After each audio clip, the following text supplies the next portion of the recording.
Hello, we are doing section 9.5's hyperbolas. All right, so this is just another conic that we're going to learn. We've already learned about parabolas, circles, and ellipses, and now we're going to learn about hyperbolas. So our objective for this section is to write the equations of a hyperbola and to graph them. So let's first start with the vocabulary. What is a hyperbola? So let's look at what a hyperbola looks like. Hyperbola, basically, it's two parabolas with two axes of symmetries. Okay, they can go vertically and they can go horizontally. All right, again, they're just basically, they look like a parabola. So the definition of it, it's a set of all points in a plane such that the absolute value of the differences of the distances from a point to the foci is constant. So just like anything else, we're talking about the distances so if I take a point on this parabola and I make it go to here to here. All right, so we'll talk more about that later. So it's going to have two axes of symmetry. So it's important to know this is a horizontal parabola. There's a lot going on, and this is a vertical parabola. So I'm going to just draw one just so we can look at some of the features because some of the characteristics. Those are really important to know all the characteristics just like we did about an ellipse. Okay. And it's got two axes of symmetry. Okay, and the two, those are isotopes, sorry. Those are two isotopes. It has two axes of symmetries, which are called a transverse axis and a conjugate axis. So let's look at the vertical one, and I'm going to do this in really dark purple. So from this distance to this distance is called the transverse axis. Okay, then you're going to have a distance over here and a distance over here, and this is going to be called the conjugate axis. And we'll learn how to do these values. Okay, the two are perpendicular and they meet in the center, which is right here, which lies on both the transverse and the conjugate axis. Okay, now the vertices, this is the vertex and the vertex, they are the endpoints of the transverse. The co-vertices are the endpoints here and here of the conjugate. Okay, so now let's look at our little chart in our book. So now that we've got that piece settled, let's identify the foci. The foci is always going to be inside the conic. You see, it's going to be somewhere here. All right, the distance from the center to the foci, and this is not in the book, but the transverse, the whole length is 2a. So it's 2 times a. So from the center to the vertex is going to be a. From co-vertex to co-vertex is the value 2b, is the length. And so from the center to one co-vertex is b. So this is b here, which makes this value your C on your right triangle, just like we had on an ellipse. Now remember, C on the ellipse was A, but here it's actually C, and B is here, and A is here. All right, so let's look at the little chart in our book. So now that we know this, we know where the foci is, we know the parts. It's important to know When it's centered at the origin, which this one was, our h and k is 0, 0. Here are our two equations. So the standard form for when it's a horizontal shape, which is sideways, this is considered horizontal. This is your equation, x squared over a squared minus y squared over b squared equal 1. And when it's vertical, it has all the same components except for it's going upward. This is the equation. All right, so the orientation, horizontal, vertical. And then here are the formulas. For the foci, it's plus or minus c, comma 0. 0, comma, plus or minus c. We already said that the length of the transverse from vertex to vertex is 2a. So a is just from the center to the vertex. And the conjugate is 2b, or from the center to a covertex is b. Now it's got asymptotes, which are oblique lines or linear equations, which you see there in the form of y equals mx plus b. Because this is the center 0, b is 0, so you just have y equals plus or minus b over a x. That's your slope, is b over a. When it's vertical, it's a over b. Okay, so two important relationships to know about the hyperbolas. It's got two axes of symmetry. So the axis of symmetry is these lines right here, the transverse and the conjugate. The values of a, b, and c are related by the equation c squared equals a squared plus b squared. Now, if you remember, I told you this is a, this is b, c is now my hypotenuse. Unlike the ellipse, this was a, and so it was a squared equals c squared plus b squared. So remember, we're using Pythagorean theorem, but we're not using the same correlation of the variables, a squared plus b squared. So here the legs are a and b, and the hypotenuse is c. In an ellipse, it's not that way. So it's important to know those differences. Those are going to be really important. Oops, I'm moving my screen around. All right. So now that we know the pieces, we know the important relationships among its parts.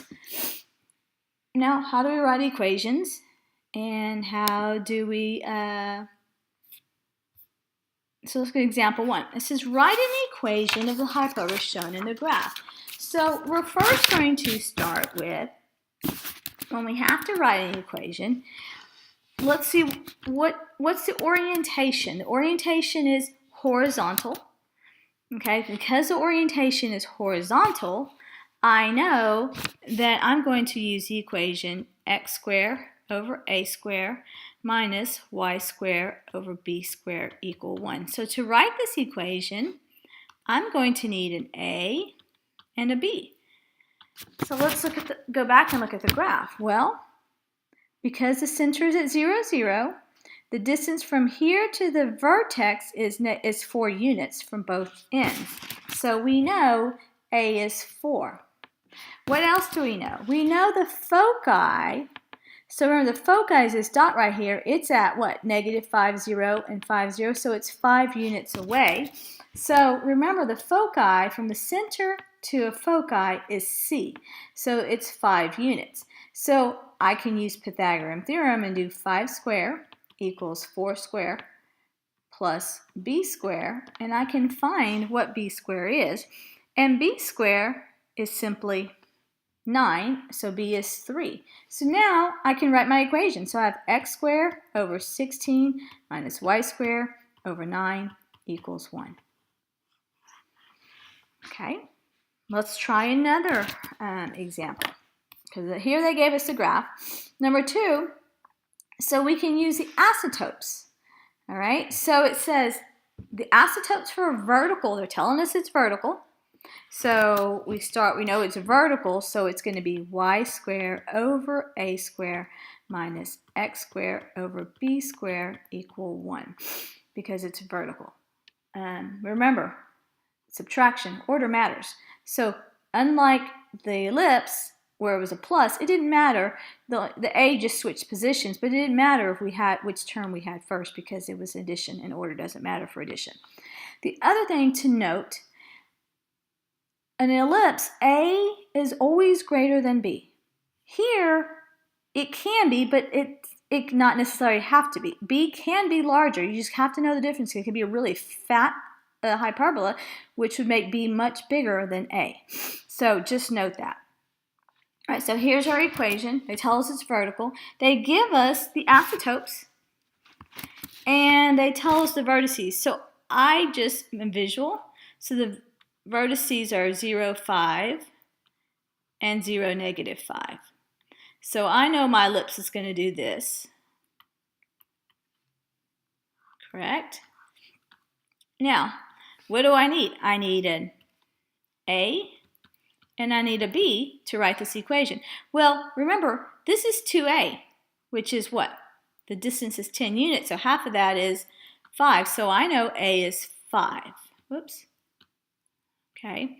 But I also was given the vertices, the equation of the asymptotes. Y equals 5/3 plus or minus 5/3 x. So because it's horizontal, and you go back to your notes, and you see, oops, too far, on the graph, because it's vertical, it's going to be what? Plus or minus a over bx. So I have a is 5, b is what? 3. So that's all I need. I don't even need to draw anything. So y squared over 25 minus x squared over 9 equals 1. There's my equation. Okay. So just like an ellipse, just like any other function, we can actually transform them. Whoops. We can transform our graphs. Okay, so that was at 0, 0.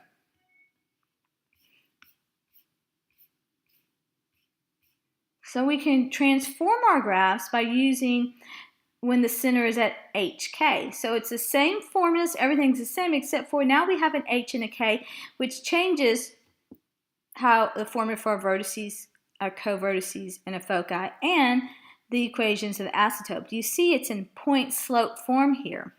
They're just linear equations. So we just got to know these equations. So let's look at the example. Oops. Of the next one. Okay. So it's example 3. They said graph this, identify the vertices, the foci, and the asymptotes. Okay, so we start with our equation. So we know h comma k from our equation is going to be 3 comma negative 2. All right, so that's the first thing we identify. We identify a is 2, b is 4, and we can use Pythagorean theorem to do c is 2 square root of 5, or approximately 4.47. All right, so what did they ask us for? The vertices. So the vertices basically are going to be, so let's look at our notes and see what the formula is. So the vertices for a one that's been transformed is going to be h plus or minus a comma k. So h is 3. So 3 plus 2 comma negative 2. And 3 minus 2 comma negative 2. So we get 5 comma negative 2 and 1 comma negative 2. Those are our vertices. Then they want the foci. And what is our formula for our foci? So if we don't, you're not going to know it offhand, but you're going to have to memorize this. The foci is h comma k plus or minus c. So it's going to be h, 3, k, negative 2, plus 4.47, and 3 comma negative 2 minus 4.47. And then I get negative 1.47 comma 2, and I'm going to get negative 7.47 comma negative 2. Oops, I did this wrong. I have these backwards. and it's negative 2. Because I looked at the wrong one. So remember, we have to realize it's the vertical. I looked at the horizontal orientation, and it's a vertical. So it's h, comma, k plus or minus c. Okay? So there's our foci. Now, what else they ask us for? They asked us for the isotopes. So, what are our equations? Y minus k equal plus or minus b over a times x minus h. So, y plus 2 equals 2 times x minus 3, right? Because b, 4 divided by 2. And we simplify, and that simplifies to y equals 2x minus 8. And all I did here, I skipped this part, is I distributed and I solved for y. Then we have y plus 2 equals negative 2 times x minus 3. And we simplify this, we get y equals negative 2x plus 4. So those are our isotopes, our foci, and our vertices. So now all we need to do is graph it. So let's graph it. I have to erase all that. So I know our center is 3, negative 2, 2, 3. My vertices are 4, 5, negative 2, negative 1, negative 2. My foci, so I know it's B is 4 units. So I'm going to go up 4 units. 1, 2, 3, 4. I'm going to go down 4. 1, 2, 3, 4. They don't tell us, but if you notice, it makes a box from the vertex and the co-vertex. It makes a rectangular box. It's symmetrical about the center. It doesn't look like it, but I promise you it is. I just didn't graph this very well. Oh, sorry, this is 1. That's why it's way off. Okay, so my vertex, and guess where this is going to go through? So that I know how to graph the isotopes, but if I draw my little box, my square, it's going to go through the corners and through the center, or where my isotope's going to go through. And then I take my vertex, and it's going to do this. Remember, it approaches the isotopes and doesn't reach it. And you got a graph. It's really that simple. But you have to know the pieces. So let's look at the real world example in the book. And it tells us, and we're on example 4.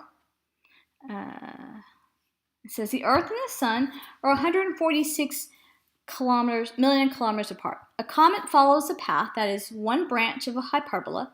Suppose the comet is 30 million miles further from the Sun than from the Earth. Determine the equation of the parabola centered at the origin of the path of the comet. So here's the Sun and here's the Earth. That is actually going to be our foci. Okay, so what's the center? So from here to here, it's 146 million. So remember, from the center to the foci is going to be C, the distance of C. So I can take 146 and divide it by 2. So I get C is 73.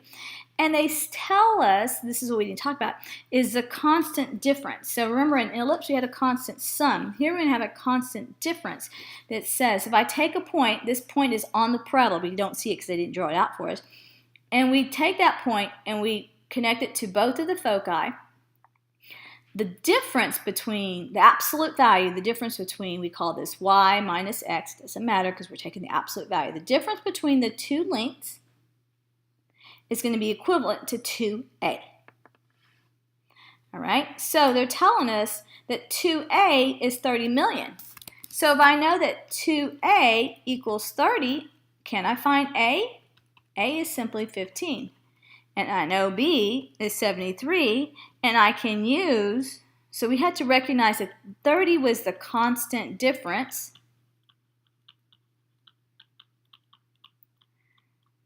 And that the constant difference is equal to 2a. So I can solve for a using algebra. Got b using Pythagorean theorem.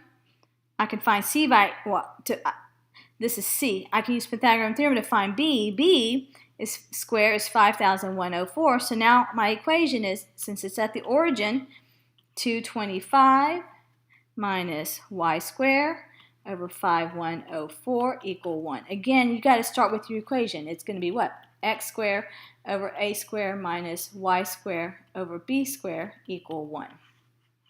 All right, do the practice problems, and we will see you in class.